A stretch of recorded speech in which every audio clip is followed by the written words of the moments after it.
From the campus of Yale University, this is Business Talk with Jim Campbell, nationally syndicated across the country on the Biz Talk Radio Network and coming to you from our flagship stations, Yale Radio WYBC and 1490 AM WGCH Greenwich. All talk and all business, 60 minutes of radio with leading figures from the world of business along with the business of politics and sports.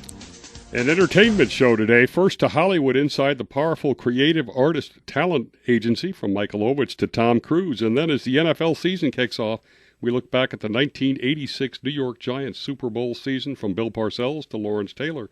All that today on Business Talk with Jim Campbell. And first up, James Andrew Miller is the author of the #1 New York Times bestseller, Those Guys Have All the Fun Inside the World of ESPN.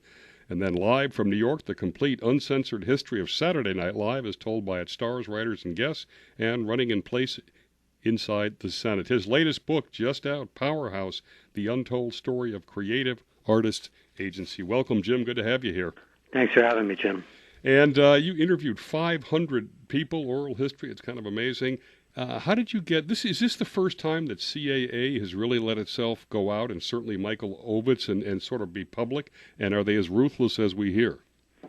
I was delighted by their cooperation. They're not known for, talking about themselves, and the cooperation meant a lot. I think that, the ruthless thing, Hollywood is a very specific subculture. It's different than Wall Street and Silicon Valley and Washington and other centers that form around a specific kind of business. And I think that, one of the reputations that agents in Hollywood have is that they are incredibly ruthless, and there are times that they have to be.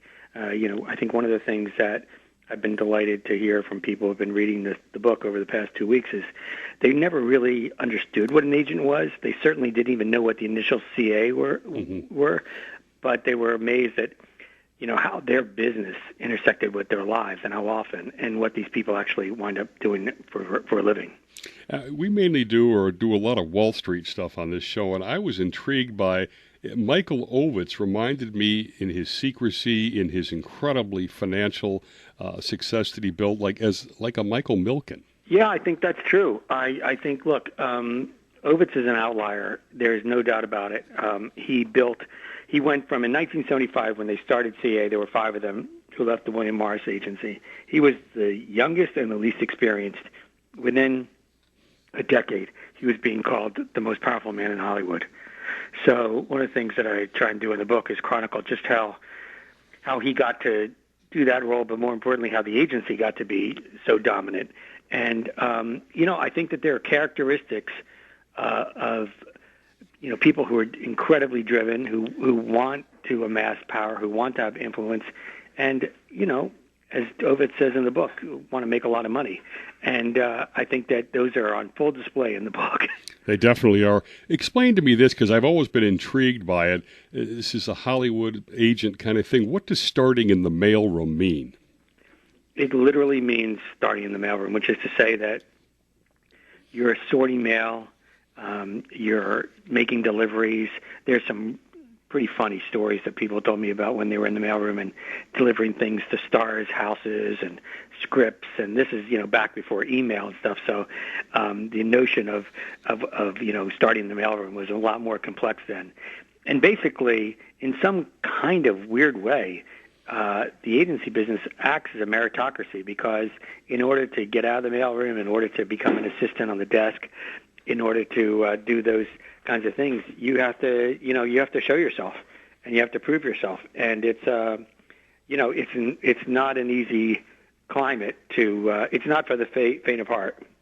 Okay, one of their big innovations seems to be the packaging concept, and they derived power from that. Talk a little bit about what that is, and I was also surprised that what a big presence they have in sports now. I think you talk about $215 million of their revenue is derived from sports.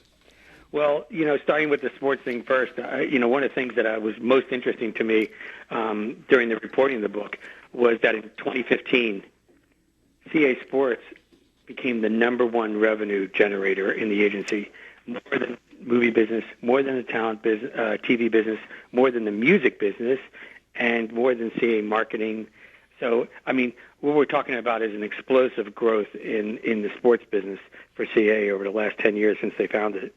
Now, is there power from the fact that they ended up putting the whole package together? We'll bring you the director, the star, etc. Is that how they got their arms wrapped around, basically took the power from the studios? I think so. I mean, look, the truth is the word packaging had been around, but nobody had taken it to the level that CAA did. I'll give you a quick example. In the old days, in the 60s and 70s, let's say a movie studio would send a script to a William Morris agent and said, look, we'd like your client to star in this. The agent would read it, the star would read it, and if the star said no, then the agent calls up the studio and says, forget it. At CAA, there was no such thing as telling the studio no, because they kept it inside. And what happened was, so Paul Newman may not want to do it, but guess what? Let's give it to Robert Redford. Let's make sure. Every offer from a studio that came in, one of the things that Ovitz and Ron Meyer, the two of the founders, insisted upon is that they don't let that script go back to the studio without saying to the studio, don't worry, we don't have this one, but we have, this one attached, and this one attached, and this one attached. Or in the case of Rain Man, where you have CA stars or CA directors. I mean, it's unbelievable. They're going to keep everything about that project inside the walls of CAA. So I think that was certainly one of the key success factors for them. And then they diversify into branding for corporations, investment banking. On the branding side, I was blown away by that Coke story that he actually sent back the check for $10 million that they paid them. Oh, yeah. So just a little background for your listeners. Ovitz was involved in everything. In fact, 2 years running, Michael Ovitz was the number one investment banker in the country as a Hollywood agent. He was generating more fees than any other investment banker. But in the case of Coca-Cola, he decided to do this deal with Coke and to do commercials, and he did not want to make a deal before they started. And so as a result, they wound up doing the polar bear commercial, which is still with us. I mean, still with Coke, so to speak, and it became, one of the most amazing campaigns. And I interviewed the Coke executive who said, okay, well, it's such a success. He thought, let's just go for broke. I'm going to send him a check for $10 million. And in fact, he put the check in a big stuffed polar bear and wheeled it into the lobby of CAA. And he tells the story, and then he says, and you know what happened 2 days later? I got an envelope back with a little post-it from Michael Ovitz saying it had Boyd written on the check, and a little post-it said, let's discuss. I mean, that's when you can really bet on yourself. And by the way, he wound up getting like $30 million. Which is pretty amazing. Now, talk a little bit about, then he started engineering mergers with a Japanese company like Sony buying Columbia. And Matsushita buying Universal. Yes. So, one of the things that he became very, very involved in was this idea of the middleman. It turned out that the Japanese companies were interested in making investments in Hollywood, and he went about trying to make the perfect marriage. And as a result, getting some enormous fees for doing so. Now, let's talk about the Universal deal here, because it really ends up amazing. He ends up trying to manipulate himself into running the studio, and somehow his partner, Ron Meyer, you mentioned, ends up getting the job. Yeah, I mean, it's funny. He didn't insert himself into it in the way, he didn't manipulate himself into it. Edgar Bronfman Jr., who I interviewed for the book, wanted Michael Ovitz to run the studio. Ovitz kept on kind of equivocating and trying to raise the deal, and they raised the deal, and they raised the deal. But then at the end of the day, he decided not to take the job, and it turned out that his partner, Ron Meyer, was offered the job and took it. And I think that chapter, it really is Shakespearean. There's everything in there, power, betrayal. It's just it was kind of fun. It was very fun to report on. Is there some irony that Ovitz was not a good agent for himself? Right. Well, I write that. I think that look, this happens a lot with great business leaders. It happens with politicians. It happens, to the best of us. Sometimes you're very, very good at looking after someone else, and your instincts about other people and other situations are keen and, can sometimes be great benefit to other people. But when you have to do that for yourself, for whatever reason, there's just, there's just a synapse, and that certainly happened with Michael. Listening to Business Talk with Jim Campbell on the Biz Talk Radio Network, over 350 stations around the country. We'll be right back. At our next segment, we'll switch a little bit off the business side to some of the more juicy gossip side. Stay with us.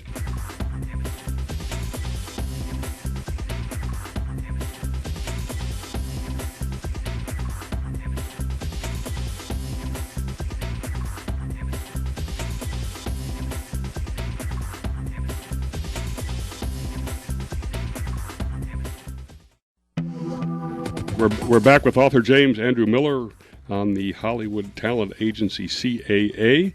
And what I want to get to first, though, because it's always fascinated me, is as successful as Ovitz was in the agent business, he was as unsuccessful as the CEO of Disney with a guy that he'd been close to, Michael Eisner. What happened? Look, I think that was a marriage that was not particularly designed or destined for success. I think that, after talking with both men, I think that there was a lot of hesitancy on each of their parts about it. And I also believe that Michael Ovitz had been used to being, president of CAA, and it's not a public company, and he had, a lot of control and a lot of influence, and there weren't individual constituencies within the company that could block him or not understand what he wanted or disagree with what he wanted. And I think that when you get into a big public company like Disney, the complexities just, quadruple. Almost. And as a result, it wasn't a great match at all. Almost overwhelmed him. All right, now what I want you to do, because I think people will enjoy this because of the fact that there's 500 interviews in here and you talk to a lot of big Hollywood folks, is maybe a first thing that comes to mind or a short story. Let's start with Tom Cruise. And interestingly, you have his Scientology issue, too. Well, look, Tom Cruise came out to L.A. And stayed on the couch of his buddy Sean Penn. And one of the first things Sean Penn said is, look, you got to meet the guys over at CAA, actually the woman and guys over at CAA. And he borrowed Sean's sport coat, went over there, met Paula Wagner, who would become his agent, and a bunch of the other people. And so he was 19. He's still there. And so that's been a long run. And it was great to talk to Tom for the book. And they kind of kept the Scientology thing from being an issue, the CAA folks, right? Well, Ovitz threw a wedding reception for Tom and Nicole Kidman when they got married and put the head of the Scientology church at the head table. He decided that, that's what Tom was involved in. That's what was important to Tom, so it became important to him. That it was a kind of a shrewd move. Here's one I didn't really know. Ovitz had a big role in making Magic Johnson a big business mogul. Oh, that was so funny because Magic said, he told me that he wanted to be a businessman. And everybody in town told him there's only one person to talk to, and it's Michael Ovitz. And Ovitz brought him in, and Magic Johnson said, I went into the office 6'9", and I left 5'9". He just reduced me. He said, "What? Do you read the newspaper?" He said, "Yeah, I read the sports section." He said, "Forget it. You're not serious. You got to read the business section. You got to." And anyway, long story short, Ovitz got Magic involved in a Pepsi bottling plant, which is kind of like a license to print money. Yeah. And helped him build his empire. Pretty impressive. And now I want to use some of these stars and folks for some of the brutal side that Ovitz reputedly have. Rosanna Arquette, you talk about, she started seeing sort of opportunities and projects disappear. And Joe Esterhaus, who wrote I think it was a screenwriter for Basic Instinct, when he left, I think he quotes Ovitz as saying, "We're going to blow your brains out." Well, I mean, look, Joe Esterhaus had an amazing screenwriting career, probably one of the most successful screenwriters in U.S. film history. And when he told Ovitz that he was leaving CAA to go back with a former agent at a different agency, Ovitz claimed that he was joking around with them. Esther Howe said it was serious. And, that's a legendary story. That's nothing I can get, I should get credit for discovering, but it was really nice to talk to both of them and to Ron Meyer about the situation because they haven't spoken about it in a long time. What about Rosanna Arquette? Did they do stuff to her? Did they take chops out of her career? It's funny because obviously when I was trying to report on it, nobody would admit to it. I think that for Rosanna Arquette is, she's a wonderful actress and she's gorgeous and she's a lovely person. And, I think that there's every reason for her to believe that, when she left CAA, it was not a great thing for her career because, some people were uncomfortable with being in business with her. What was CAA's role in relation to the Seinfeld show? This is kind of one of those cool stories because at the end of the day, it says something about character. So when they were starting the Seinfeld Chronicles, it was called the Seinfeld Chronicles in the beginning, they had two of the guys who were Jerry's managers, Howard West and George Shapiro, couldn't fit into the budget as producers. And so they called Ron Meyer, and they asked Ron Meyer if CAA would waive its commission on the show. So there would be that money that could go to the two of them. And Ron Meyer said, listen, I love you guys. They had been former colleagues and mentors at William Morris when Ron was there and before they became managers. And he said, absolutely. And it turned out Seinfeld as an enterprise, think of it as a corporation, was worth $4 billion. That's how much that show has generated, wow. $4 billion, which means that the CAA commission, wow, $400 million. And the kind of the cherry on the icing of this story, though, is that Ron Meyer, when I asked him about it, he said, look, I would do the same thing over again because I wanted to do that for Howard and George. I think that's a pretty cool statement. Yeah, leaving $400 million on the table, you might say so.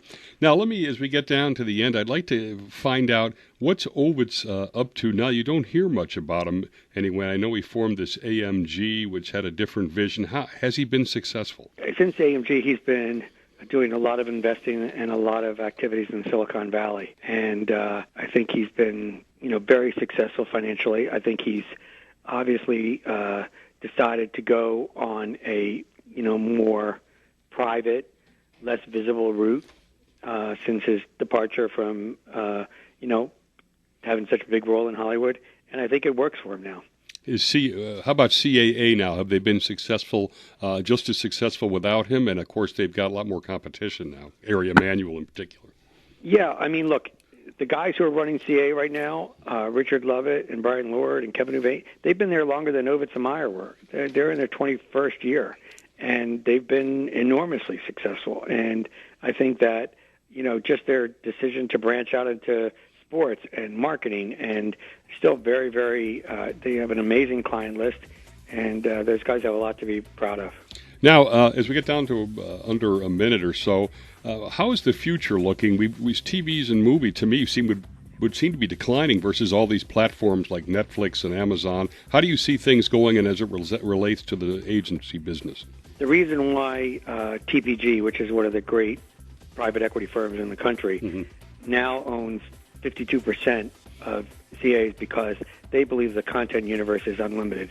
And CAA has now, just like WME has, with Silver Lake, tons of private equity money that they can invest in. So it's not just about movies and TV anymore. It's about technology and about going around the world. The book is great, and there's so much more for folks to go through. There are literally 500 interviews that relate into almost 500 different people from Hollywood stars on up. Thanks to James Andrew Miller. The book is Powerhouse, The Untold Story of Hollywood's Creative Artists Agency, published by Custom House. Coming up next, we're going to look at the New York Giants' 1986 Super Bowl season as the NFL season kicks off. And next up, we're joined by Jerry Barca, a regular contributor to Forbes magazine. He's the author of Unbeatable, Notre Dame's 1988 championship season and the last great college football season. He was on our show for that book, in fact. He's got a new one timed for the kickoff of the NFL season and the 30th anniversary of the 1986 Super Bowl champions.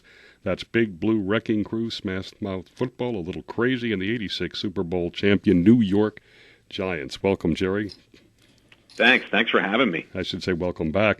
And not only is the timing interesting, but start off with just people may have forgotten the 15 years of lousy football that preceded this rebuild.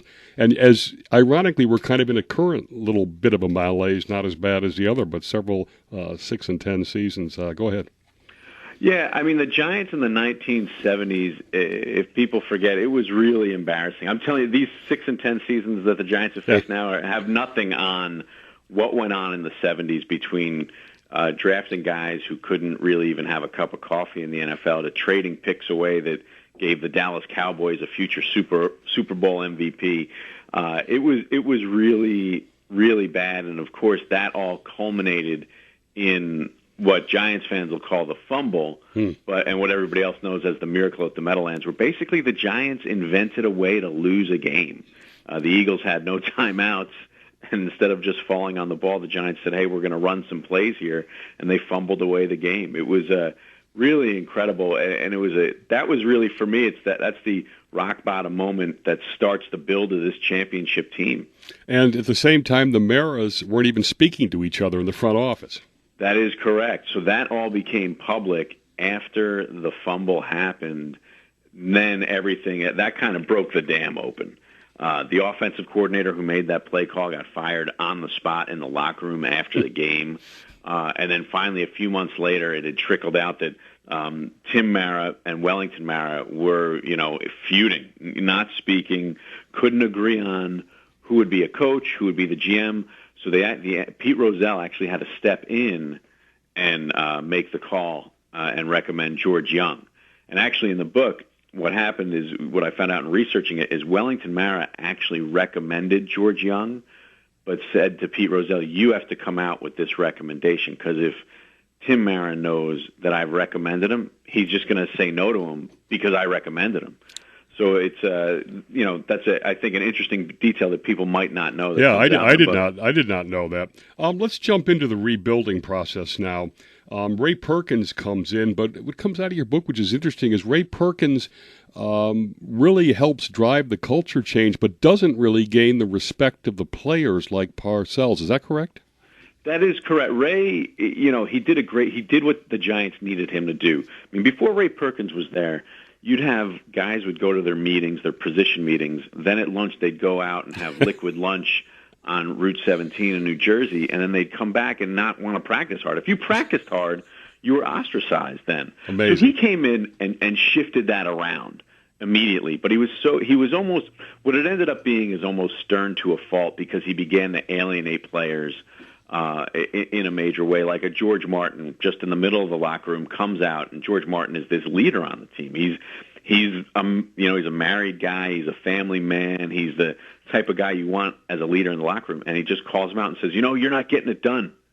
You're not starting anymore, and just turns his back and walks away. So you start to lose people like that, you got problems. All right, let's look at Parcells now. He's 3-8 in his first year as a head coach of Air Force. Then he ends up basically having to quit a brief job in the NFL because his wife refuses to move. He ends up being a season ticket holder, totally frustrated. He's basically a no one. How does he get the job? And then he ends up 3-12-1 his first season. Well, he couldn't stand, I think he was selling some new real estate and managing like a golf club in Denver while he was a season ticket holder for the Broncos. And his wife knew he couldn't stand it. So she said, you know what, go back. So he called up Ray Perkins, who he had left because Perkins had hired him with the Giants for just those few months. And Perkins helped him get a job in New England. He then he leaves the Patriots to go down to the Giants because the Patriots, I think it was a $2,000 raise, is what they weren't going to give him. So if you think about that, they didn't want to give him a raise. So then he's back with the Giants. And he becomes a coach really because George Young liked what Ray Perkins was doing. And Parcells was the only one on the staff with head coaching experience. So he had that, and he loved what the Giants' defense was excelling under Parcells. I mean, he had done a great job. So he gets a job, but then obviously it doesn't work out, because I think there's something that people don't realize, is that in 1983, in Parcells' first year, the knock on him is that he was too friendly with players. And I don't think people realize that that was the knock on him. That was what got in his way. He was too cozy with the players. How about the fact now that he loses his running backs coach to cancer? Both his parents die. He's 3-12-1. How did he deal with all that, and how did it define him then as a coach? The first thing, obviously, is he became tougher with the players. Well, yeah, and I think you have two other elements there, because I really think in 1983, and he wouldn't say this, and I don't think he'd if it was true, I don't think he'd, let you know about it. But the walls are closing in there. I mean, his team is losing.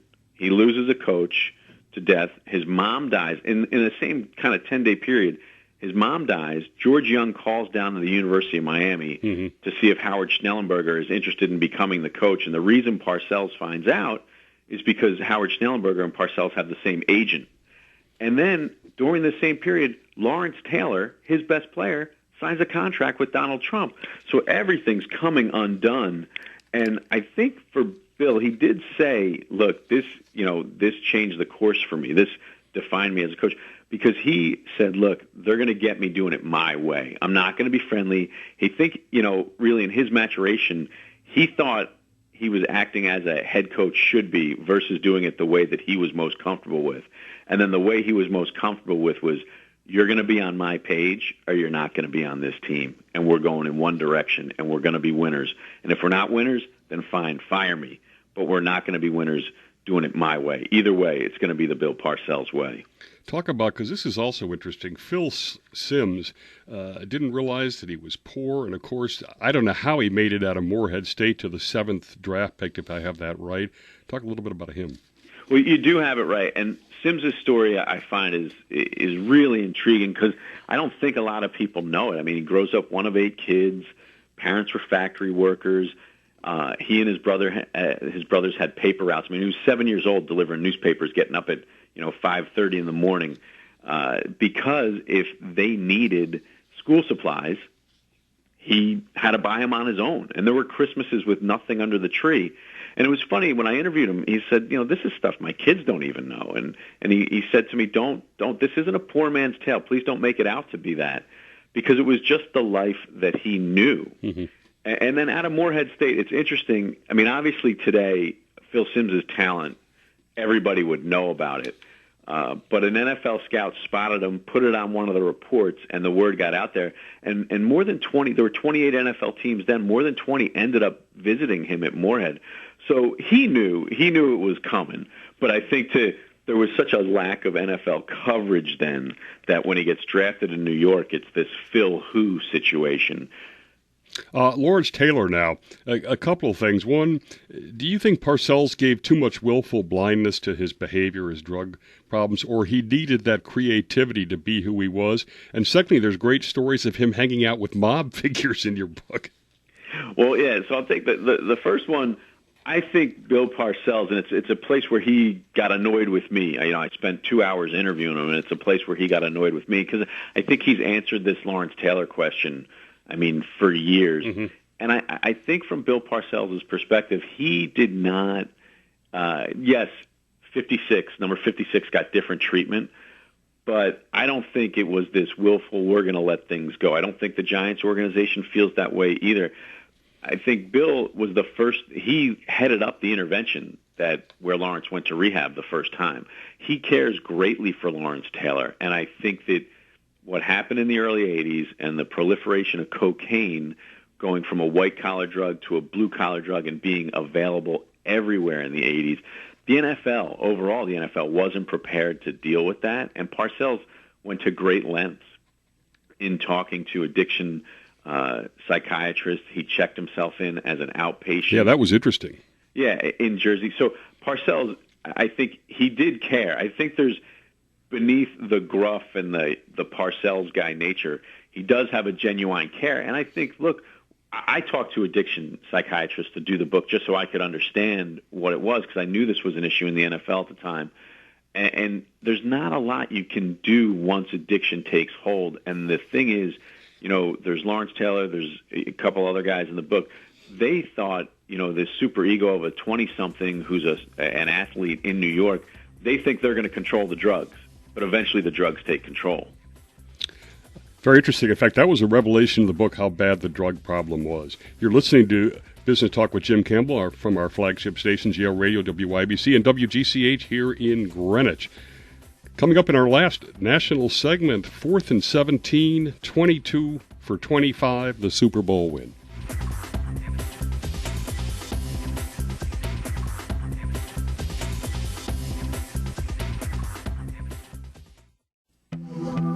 And we're back with the author of a new book on the 86 Super Bowl Giants, Jerry Barca.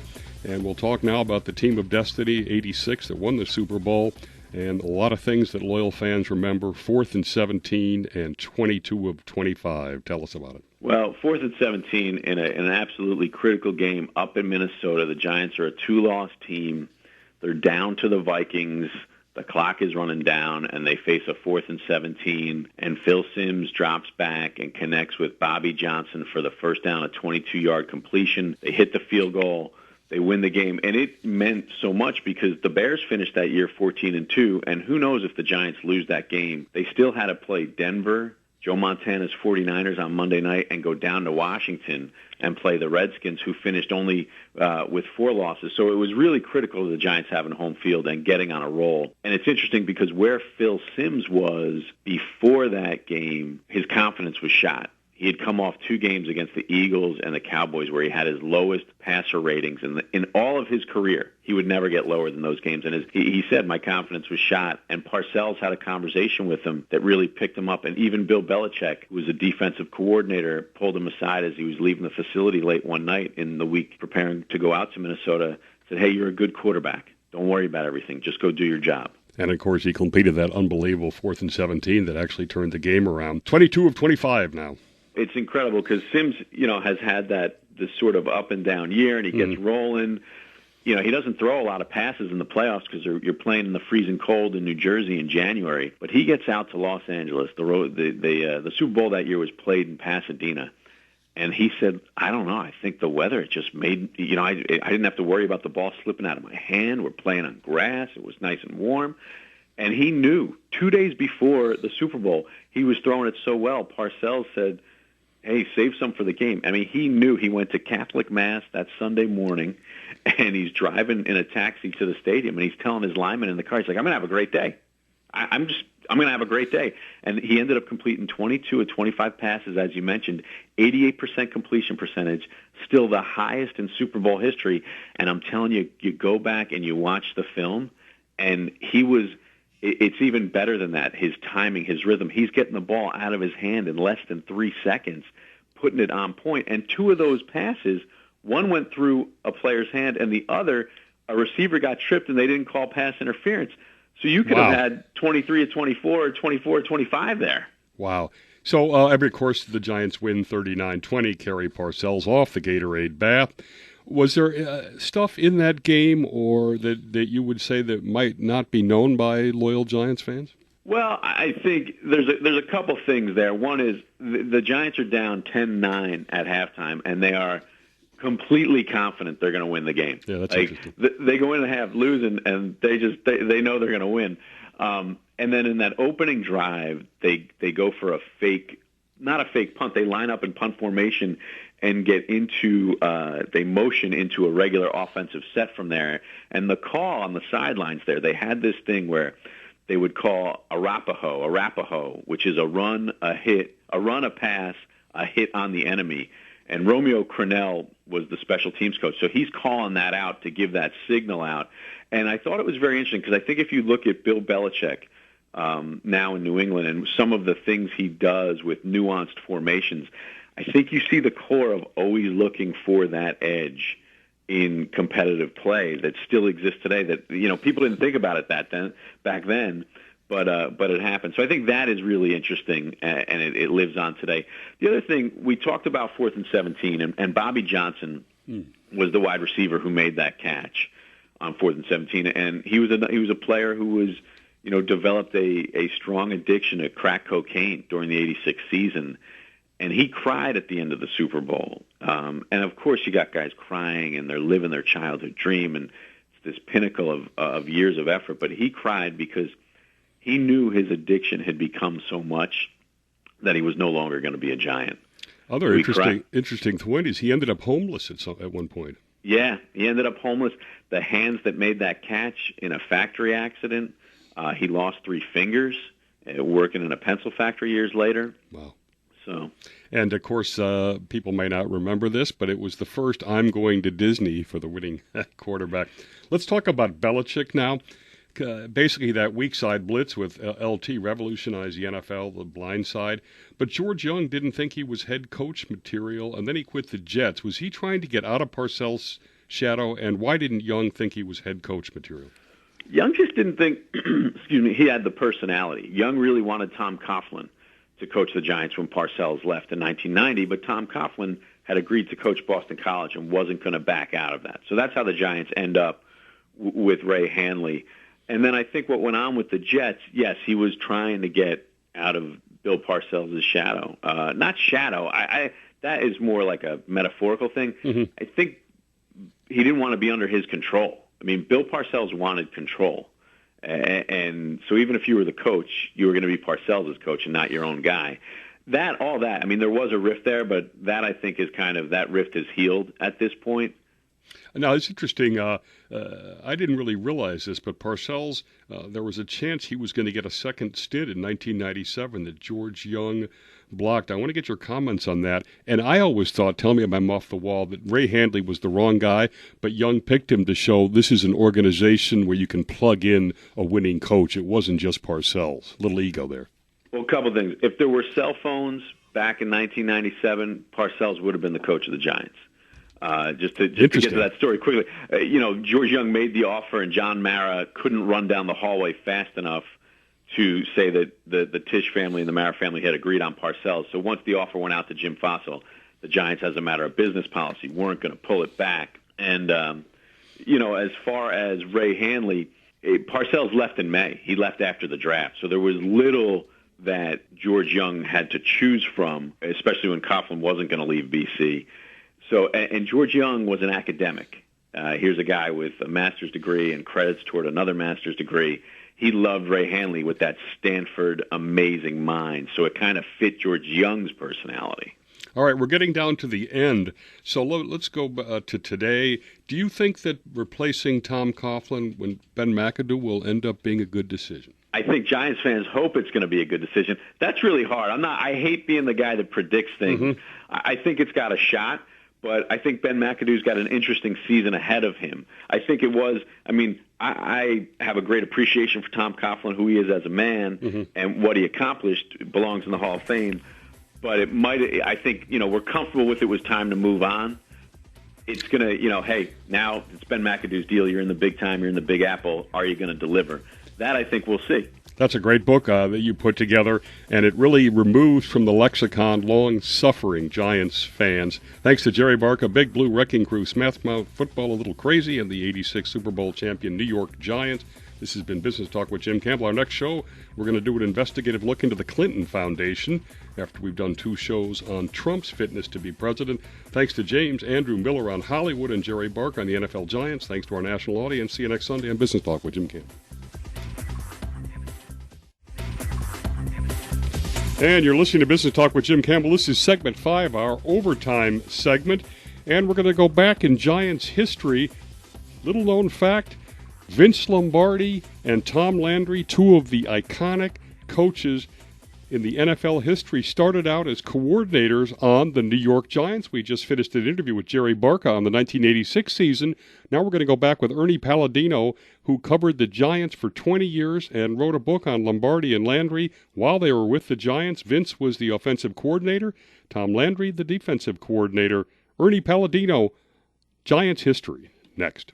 Welcome, Ernie. Thanks for joining us today. Thank you, Jim. This is a real privilege to be at the cool kids table for a while. Well, we're honored to have you.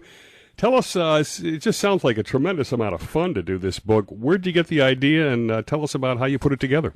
I tell everybody the idea is a product of failure.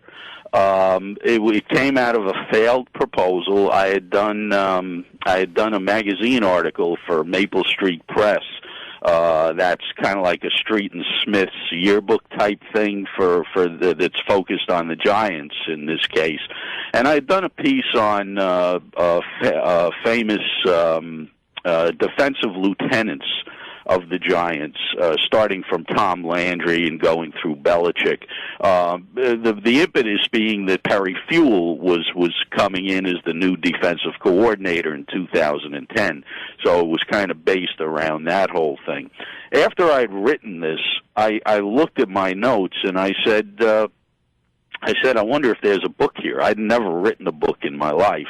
33 years at the Westchester Journal-News. I was a beat writer, but never written long form or anything like that.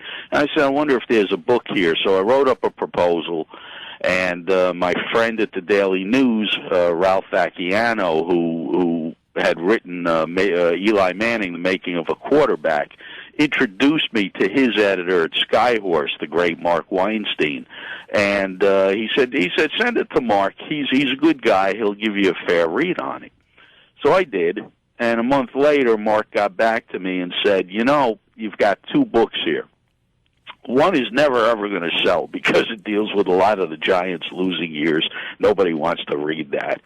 But there's this whole Lombardi thing going on with the Broadway play and the movies and the ESPN specials and what have you. He says if you can do something about their internship with the Giants, their assistantship with the Giants, the 2 of them, Lombardi and Landry, you might have a viable proposal here. So I took another month and I did some research on Lombardi. Of course, having been around the Giants all my life, I was born in Westchester, grew up a fan of New York teams. I always knew Lombardi and Landry had coached on the same on the same staff together, but I didn't know much past that. So I did some research, put another proposal together, and Skyhorse Publishing bought it. And I started writing the book. So that's really how it came about. I guess there's a life lesson in there that just because you fail with one thing doesn't mean it can't be altered to become successful in something else. And let me just mention the book is Lombardi and Landry: How 2 of pro football's greatest coaches launched their legends and changed the game forever. Ernie's been a sports writer for nearly 50 years. 33 of them with the Journal-News in Westchester, New York, and he's been covering the Giants, he told me before we got on, for 23 years. Currently writes Ernie Palladino's Giants Beat for Scout.com, part of Fox Sports blog network, and he's a graduate of Fordham University, which was Vince Lombardi's alma mater as well, and in fact played on the 7 granite? 7 blocks of granite. 7 blocks of granite. 37. I know that my daughter swam. He was the worst of them too. Yeah, I know. I read that. I read that in your book. I know my daughter swam for Fairfield, and right outside the swim pool there, they have a statue of Lombardi. So which is kind of cool. Oh, that's the Lombardi Center. Yes, the pool is in the Lombardi Center. It's an athletic center they built just after I got there. They started construction my junior year, and that's where they have their pool and workout rooms and squash courts and what have you. And now Fordham's been rebuilding their football team for years. Let me digress before we get into Lombardi and Landry. In the materials the publisher sent me along with your book, they said to be sure to ask you, how did you happen to get into a fight with Lawrence Taylor and live to tell the story? Jen is at work, huh? Yeah. Okay, that's my publicist, Jen Dorr. She's a lovely lady and working real hard. But, it's not something I'm particularly proud of, but it happened, and I take it as such. And it was 1995. We're talking 17 years now. It's almost 17 years ago. Taylor had been out of football for a couple of years, and Dan Reeves had brought him back in October. The Giants were 0-3 heading into the New Orleans game, and he thought a talk by Lawrence would spur the team or whatever. And so, of course, everybody hears that Lawrence is coming. He's high interest and everything. So about 100 media people show up at practice. And he basically blew us off. He blew us off after practice. He says, "I got nothing to say to you guys." And I wandered off. I was all angry because it was about 5:00 and I had a 6:00 deadline. And I could see that creeping up. I hadn't written a word because obviously Taylor is going to be the story. So I went after him. Now I'm 5'5", and at the time I was about 170 pounds. But I'm a hot-blooded Italian with a temper and what have you. And we got into a jawing match, and we're about 30 yards away from each other, and I'm yelling at him, and he's yelling at me. And finally, I waved him off with an expletive that we don't say on the radio and what have you. And I turn and start to walk back to the press room to vent. All of a sudden, I hear Taylor screaming, cursing his head off. And I turn around, and he's in his linebacker stance, 30 yards away from me. So I stop and I turn. I'm not going to run from him. I turned, and he walks over to me, and I stick my finger in his face. I say, "You're wrong, you're wrong." And he grabs me by the throat and says, "Get away from me, you dilly, silly bitch." Now, I understand silly and I understand bitch, but dilly, I'm still trying to figure that out. Well, by the by, we get separated, and I like to say it took Mike Freeman of the Times and Russ Salzberg of Channel 11 to pull me off of Lawrence Taylor. They grab me and drag me off, and I'm cursing like crazy. Meanwhile, every major camera is there. ESPN is there, CNN is there, the local networks are there. They got microphones all over the place, so they're picking all this up. And if you see the tape, it's on tape. If you see the tape, all you hear from me is bleep, bleep, bleep, bleep, bleep, bleep, bleep. And Vinny DeTrani is standing in front of Lawrence Taylor saying, "Calm down, Lawrence, calm down." And Lawrence is going, "That's not necessary, Vinny." So it was something. I almost got fired over that. It's there were very, very mixed reactions. The story went nationwide. The Journal News was mentioned in everywhere from Westchester to San Francisco, and basically got the paper $1 million worth of coverage that they couldn't possibly have bought in advertising. But the managing editor didn't quite see it that way. He said if you hadn't had a clean record for the past 19 years, I'd be shaking your hand right now and wishing you luck on your next career. And he warned me that if I even come close to something like that again, I'd be fired. So it wasn't really great, but among the writers, I was kind of a hero. It's because a lot of writers wanted to tell Lawrence exactly what I did. Well, at least you got your story. At least I got my 2 cents in anyway. I wound up in 3 books because of it. It's amazing. It was amazing. It really had legs, and at least once a year somebody comes up to me and says, "Tell the story." All right, let's go back to history now. Tell them, how did Lombardi and Landry get along? How were they able to work together, being such different fellows? I think it was because of Jim Lee Howell that those two got along. I don't think they hated each other. I know they respected each other greatly because in later years Lombardi would say, "I learned defense from Landry," and Landry would say, "I learned how to win from Lombardi." But I don't think they were great friends, and I really couldn't pin that down. I think one of the great failings of the book, if there is one, is that I never got to a conclusive. I never got to a conclusion that these guys were either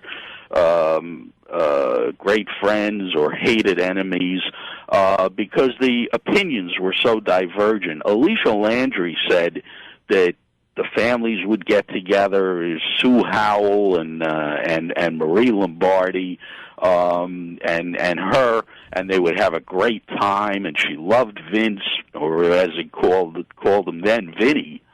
He wasn't Vince Lombardi yet; he was Vinny with the Giants, Vinny Lombardi. And she said he had a wonderful sense of humor, and he was loud, and he enjoyed a drink and what have you. And Landry was quiet.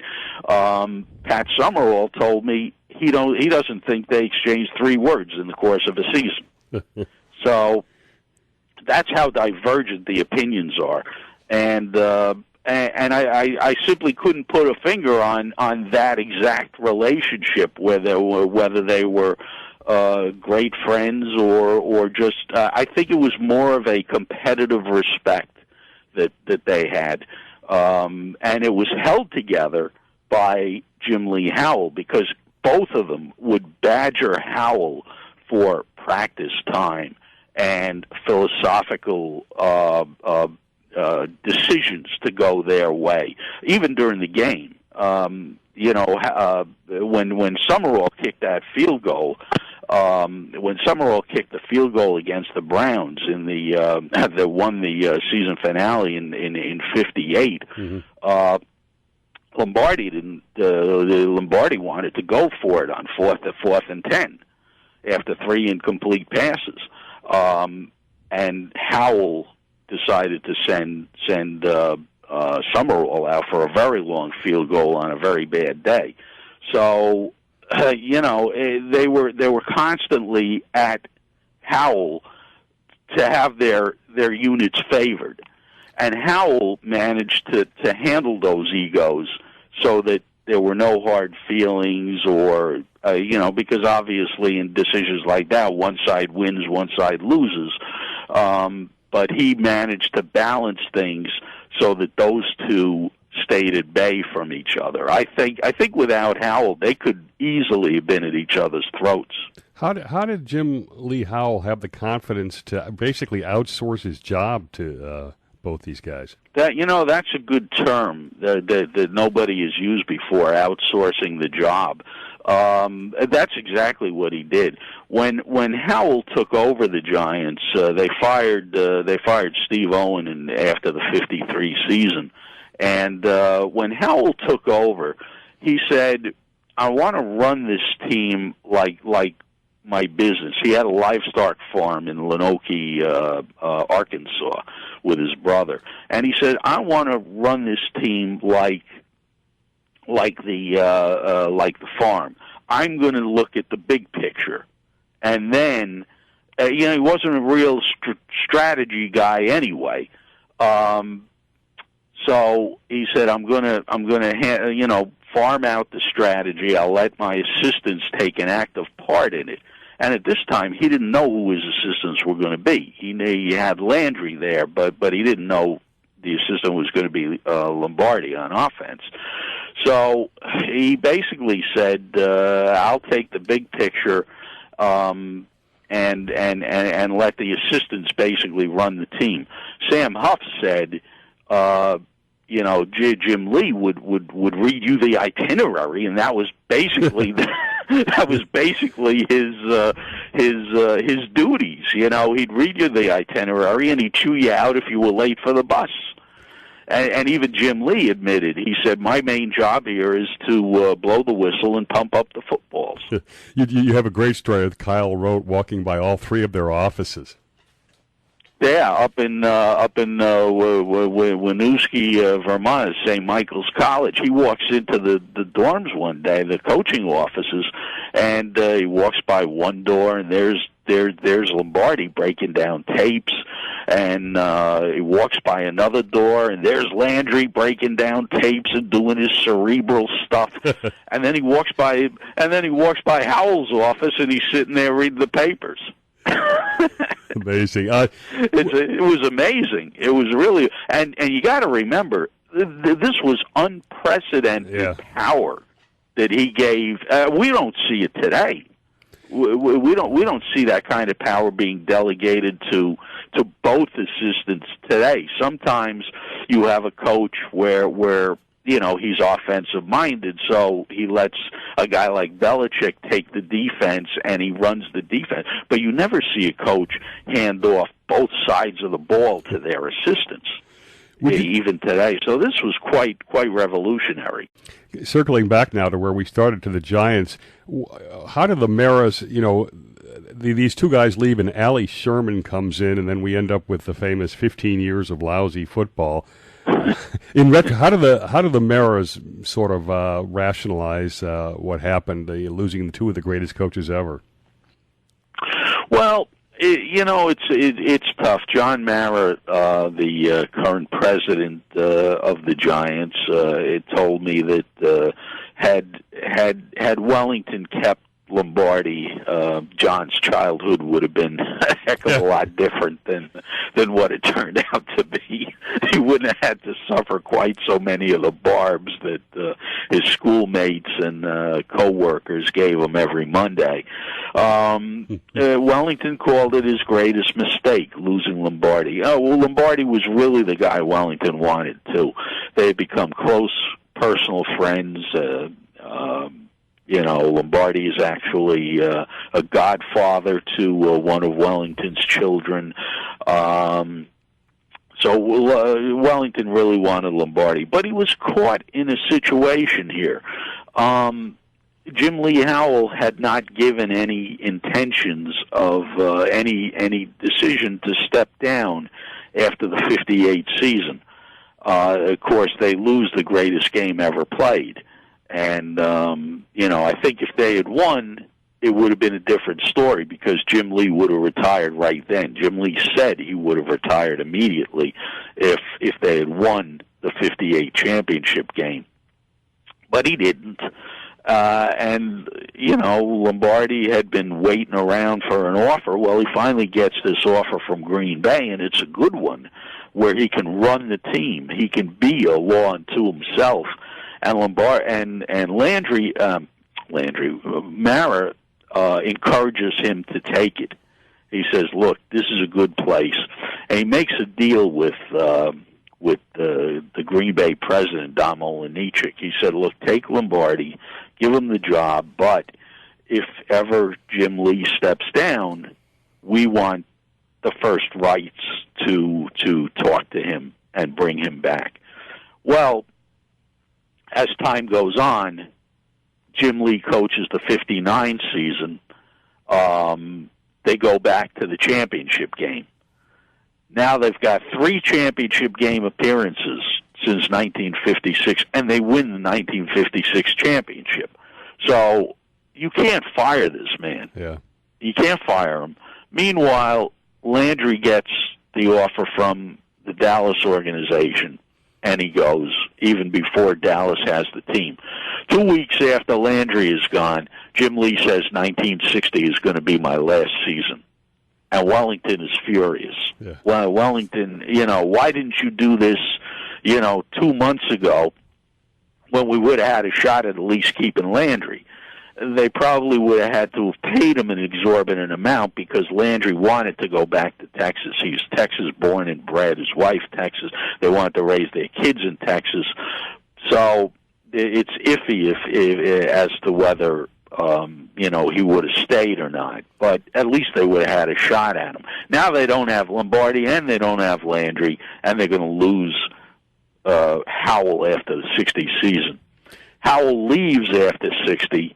Lombardi had gone to the NFL championship game with the Packers and lost to the Eagles. So Mara goes to Olenichik and says, "Okay, the time has come. Jim Lee's gone. We want to talk to Lombardi." And Olenichik says, "I never agreed to that." He reneges on the deal. And it's a question of whether Lombardi would have come back anyway at the time, because he knew he was building something very special in Green Bay. He had these great players. He loved his players. He loved his team. He loved the power and everything. So you have that aspect. The overall aspect is, what do you do? And this is a problem that exists today too. This is the decision that owners make today. You have a successful coach. He's just taken you to 3 championship games in 4 years. What do? You're going to fire him to hire an assistant, no matter how good those assistants are? Hiring an assistant is always a crapshoot. You don't know how it's going to turn out. There are many assistants. North Turner is my. North Turner and Wade Phillips are my 2 greatest examples of assistants who should never be let within a five foot perimeter of the coach's office unless they're carrying a game plan or coffee. I just don't think they're very good head coaches, but they're brilliant. I mean, Norv is a brilliant offensive coordinator. Wade Phillips is a brilliant defensive coordinator, but they're bad head coaches. Same thing with Lombardi and Landry. There was no guarantee that these guys were on their way to iconic careers. They both had great heads on their show. They both had great leadership qualities. But do you fire the guy that just took you to 3 championship games? At least gets credit for 3 championship games. And, how do you get rid of them? We're out of time. It's been great. I got to ask you one question that's unfair and with only seconds to answer. But would Lombardi and Landry have been successful in today's NFL? I don't know. You know what? I think they both would have gotten out of the game. I don't think that either of them could have handled this free agent stuff and the way players have to be treated today. I think their heads would have exploded. Well, that was a great hour with Ernie Palladino. His book is Lombardi and Landry: How 2 of pro football's greatest coaches launched their legends and changed the game forever. It's published by Skyhorse Publishing. You can read Ernie's Giants beat on the Fox Sports blog network, and it's called Scout.com. This has been Business Talk with Jim Campbell on WYBC New Haven, Yale Radio, 1340 AM, and streaming live at Yale's Internet Radio, WYBCX.com. We're at Twitter at Campbell Biz Talk, B-I-Z Talk. Thanks again to Ernie Palladino for a great hour on Business Talk with Jim Campbell.